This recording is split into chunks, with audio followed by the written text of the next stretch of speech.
Coopération dans le domaine de la communication et de l'information, le sujet est aussi à l'ordre du jour de la visite du ministre en charge de la communication à Moscou. C'était l'objet d'une séance de travail avec le vice-ministre en charge du développement numérique de la Russie. Les échanges ont permis de poser les bases d'une coopération. Le point avec Sanoua Christine Koulibaly. Face à la délégation burkinabé, la vice-ministre chargée du développement numérique, accompagnée de ses proches collaborateurs. Ils sont essentiellement des responsables d'organes de presse, au nombre desquels la Russie d'aujourd'hui, connue sous le nom de Sputnik et Arte.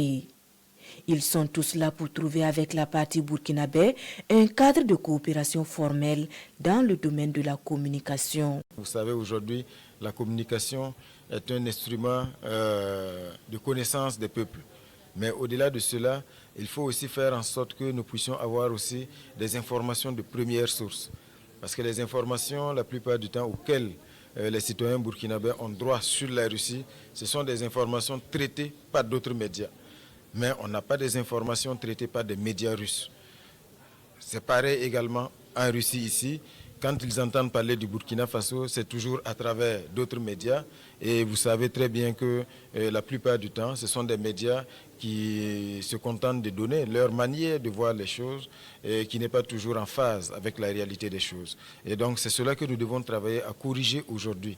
Accès à l'information de première source, production et échange de contenu, acquisition de fréquences audiovisuelles au Burkina Faso, la partie russe est très intéressée par l'espace médiatique burkinabé. Nous développons aussi la radiodiffusion en Afrique. Par exemple, on a des programmes radio qui sont diffusés au Mali, à Bamako, tous les jours en prime time. Et on va continuer à développer cela, y compris dans d'autres pays de l'Afrique. Et nous espérons qu'au Burkina Faso, ce sera aussi possible.